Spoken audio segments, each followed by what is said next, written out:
ናቲ ይመጣና የታሉ ይላል። ያው እዛ ጋር ይለዋል ያዳም። ናቲ ሲያያቸው አቢኒና ዜማዬ አንድ ላይ ተቃቅፈው ከዛም ይሄዳል። ወዲስ ነው ይለዋል ያዳም። ላያስቆማቸው ለምን ማለት እሱ ስንት ነገር እንዳደረገ እረሳው እንዴ ይለዋል። ምንም ከሷ ጋር የሚያገናኘው ነገር ምንም ነገር የለውም ይለዋል። ናቲም ቆይ ያዳ ጅል አትሆን እንጂ ፍቅረኛን እኮ ሊደፍራት ነበረ። ለምንድን ነው እንደዚህ ጅል የምትሆነው ይለዋል። የሆነ ልክ ያልሆነ ነገር ያለ ይመስለኛል ይለዋል። ናቲም በጣም ይደነግጥና ማለት ይለዋል። እሱን ደግሞ በራሴ መንገድ የማጣራው ይሆናል ይላል። አሁን ላይ ትንሽም ቢሆን እየገባው ነው። ያዳ ማስታወስ ስለማይችል ናቲ እየተጠቀመበት ነው። ነገር ግን ደግሞ አሁን ልክ ያልሆነ ነገር አለ። እሱን ደግሞ በራሴ መንገድ አጣራለሁ እያለውም ነበረ። እንሂድ ይለዋል። ማለት እንሂድ ማለት ትተናቸው ነው የምንሄደው?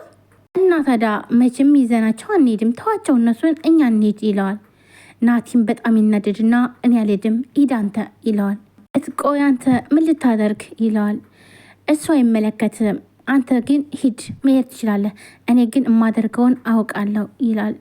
ይኸውልህ አብረኝ ነው የምትሄደው እሺ ገባ ይለዋል። እና ካልሄድኩስ ምን ልታረግ ነው ይለዋል። አቤልም ስሙን ቀይሮ አቤል ስላለው ነው። እናም ያዳም ስለማያስታውስ አሁን ላይ ናቲን አቤል በሚለው ነው የሚያውቀው። ቆይ አንተ እኔ ልተጎዳሁት አንተ ምን አገባ ምን ቤት ነህ ብሎ ይለዋል። እኔ የማላውቀው ሌላ ነገር ከሱ አለ። ቆይ ግን ለምንድን ነው ይሄ ጉዳይ እኮ የኔ ጉዳይ ነው ብሎ ያዳም ይጠይቀዋል። ለብቻው ናቲ አይምሮን ተጠቀም እንጂ አሁን አብረው ካልሄድክ ይባንንብሃል፣ ስለዚህ መሄድ አለብህ ይልና እሺ በቃ እንሂድ፣ እኔ ምን አገባኝ፣ እኔ ላንተ ብዬ ነው እንጂ እኔን አይመለከተኝም ብሎ እሺ በቃ ና ብሎ ያዳምና አብረው ይሄዳሉ። እነሱን እኔ ተመልሼ ያገኛቸዋለሁ እያለ አብሮ ይሄዳል። ናይና አቢኒ አንድ ላይ ሆነው እየተጫወቱ ይሄዳሉ። እናም አቢኒ ትንሽ ጠረግ ያደርግላትና በቃ ቁጭ በይ ይላታል። አይ እኔ እንኳን ዛሬ ከጀመርኩኝ ቶሎ ስለማልጨርስ በጣም ብዙ ነገር አለኝ የምነግርሽ፣ እናም እኔ ቶሎ ስለማልጨርስ አንቺ ቅደሚ ብሎ ይላታል። እሺ ካልክ እኔ ያወራለው ትልና ማውራት ትጀምራለች። ሁን ነገር ሁሉ እንዳለ አውጥታ ትነግረዋለች። አይዞሽ ዜማ በቃ አይዞሽ፣ አሁን በቃ ትክክለኛውን አንጎራጓሪ የምታገኝበት ጊዜ ሆኗል ይላታል። እሷን በጣም ደስ ይላታል። ያዳና ናቲ አንድ ላይ እየሄዱ ከዛም ያዳ በቃ እሺ አንተ ሂድ በቃ እኔም ወደ ስራ ልሂድ ብሎ እሺ በቃ ቻው ብሎ ይለያያሉ። ያዳም አቤላ ይለዋል። ወየ ለእኔ ብለህ እንደሆነ አውቃለሁ፣ ግን ደግሞ ተዋቸው እሺ ብሎ ይለዋል። አንተ ካልክ እሺ ምንም ነገር አላደርግም ይለዋል።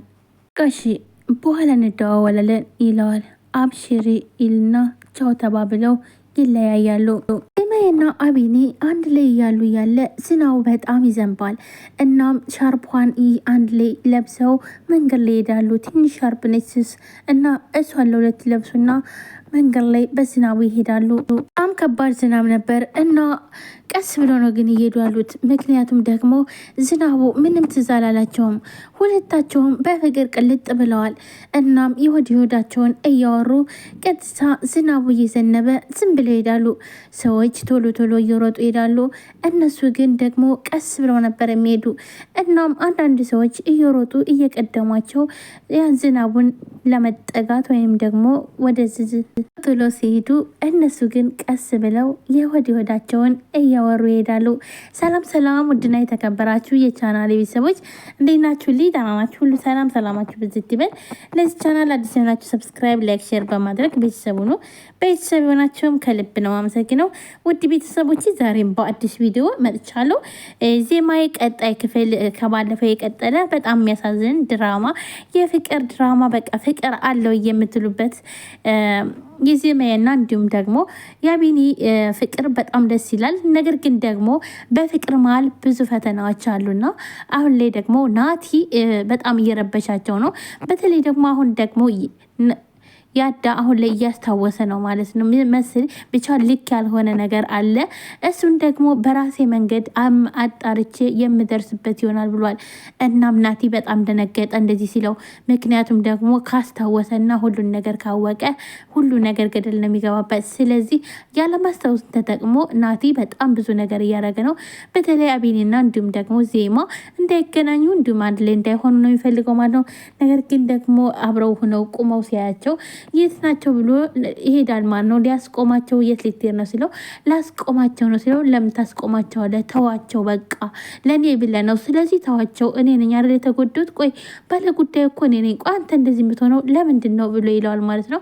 እሺ አንተ ካልክን የምናገባኝ ይልና፣ ይህ ልጅማ አሁን አብሬው ካደርኩኝ በቃ ይነቃብኛል። ስለዚህ እነሱ ሌላ ጊዜ አገኛቸዋለሁ። አሁን ግን ከሱ ጋር አብሬ መሄድ አለብኝ እንዳልሸወድ ይልና፣ እሺ በቃ እኔ አንተ ከፈለክ እንሂድ በቃ ብሎ እሱም አብሮት ይሄዳል። እና ዜማም ደስ በሚል ሁኔታ አንድ ላይ ናቸው። ናቲም እያለቀሰ ነው። ምክንያቱም ደግሞ ተንኮለኛ ሰው መጨረሻው ስለማያምር ይለዋል። ወየ ምን ሆነ ነው? ምን ተፈጥሮ ነው? ይለዋል ጓደኛው መጥቶ። እኔ የምልህ ምን ተፈጥሮ ነው እንደዚህ ፊትህን የጣልከው? ይለዋል። እሱም ድንግጤ አረ ምንም አልተፈጠረም እንዲሁ ዝም ብዬ ነው ይለዋል። ቲናታ ቆይ እያለቀስክ ነው እንዴ? ይለዋል። ናቲ ግን እያለቀሰ ነው። ቆይ አንተ ምንድን ነው የምትቀባጥረው? እኔ ናቲ ነኝ የማለቅሰው? ይለዋል። ግን እኮ እያለቀሰ ነው። እውነት ለመናገር ናቲ ሲያለቅስ ማየት በጣም ነበር ደስ ያለኝ። እኔ ደስ ብሎኛል። ምክንያቱም ደግሞ በሁለት ፍቅረኛሞች እየገባ እነሱን እየበጠበጠ ስለሆነ ተንኮለኛ እና ምቀኛ ሰው፣ በተለይ ደግሞ በጣም ብዙ ነገር እያደረገ ስለሆነ ስለዚህ አቢኒን በጣም ስላስመተው ከአዳጋ ብዙ ነገር ስላደረገው፣ ስለዚህ እንኳን ደግ አደረገው፣ እንኳን አለቀሰ። እኔ በጣም ደስ ብሎኛል። ውድ ቤተሰቦቼ እናንተ ሀሳባችሁን ኮሜንት አስቀምጡ። ምን ሆነ ነው የተፈጠረውን ለምን አትነግረኝም? ይለዋል። እናም እንዳለ እንበውን ዘረገፈውና ህይወቴን ይላል። ቆይ ህይወቴ ምን ሆነች? ይላል። የእሱ እቅፍ ውስጥ ገብታ ነበር ይላል። ዜማዬን ነው እንግዲህ ህይወቴ የሚላት። ተገናኙ በቃ ሁሉንም ነገር ሞከርኩኝ ግን ደግሞ አልሆነልኝም እያለ ናቲም በጣም አለቀሰ። ብዙ ነገር አደረግኩኝ፣ ታገልኩኝ፣ ግን ደግሞ ተሸነፍኩኝ፣ ምንም ማድረግ አልችልም ይለዋል። ናቲ ቆይ አንተ እንደዚህ በቀላሉ የምትሸነፍ ሰው ነህ ሲለው፣ እዚህ በላይ ምን ላድርግ? እዚህ በላይ ምን ይሆን? በቃ ተሸንፍ ያለው እኮ ህይወቴ እኮ ከሱ እቅፍ ገባች ይላል። ንገረኝ እስኪ ንገረኝ፣ ያሊስትሮ ከኔ በላይ ያፈቅራታል? ንገረኛ ይለዋል። አይ ፈቅራትም ይለዋል። እና ታዲያ እኔን ለምን ጥላኝ ሄደች? ይለዋል። ግን ይህን ያክል እኔ ክፉ ሰው ነኝ? ይለዋል። አንተ ክፉ ሰው አይደለህም፣ ደግሞ የትም አትሄድም፣ እመነኝ፣ ዝም ብለህ ጠብቃቴ ትመጣለች ይለዋል። እኮ እሷን ማጣቴ እኮ ነው ክፉ ያደረገኝ፣ እውነቴን ነው የምልህ፣ ድጋሚ ካጣኋት ግን እኔ ሰው አልሆንም እያለ ናቲም በጣም ያለቅሳል። እሺ ምን ላድርግ አሁን እኮ መተንፈስ እያቃተኝ ነው እያለ ናቲም ስቅስቅ ብሎ ያለቅሳል። ጓደኛውም ግራ ተጋባ። እናትህ ተረጋጋ ናታን፣ ምንድን ነው እንደዚህ መሆን? ኧረ እባክህን እንዴ ምን ሆነ ነው? በቃ ተረጋጋ፣ ሁሉም ነገር በጊዜው ይስተካከላል ይለዋል። ያዳ ቁጭ ብሎ እያለ አቢኒ እውነት እንደዚህ አይነት ሰው ነው እያለ ለብቻው እያሰበ ነው። ምክንያቱም ደግሞ ያዳ ማስታወስ ስለማይችል ያለፈውን ነገር ማስታወስ አይችልም፣ ወደፊት ያለውን እንጂ የበፊቱን እንዳለ ማስታወስ አይችልም። እናም ግራ ተጋብተዋል። ልክ ያልሆነ ነገር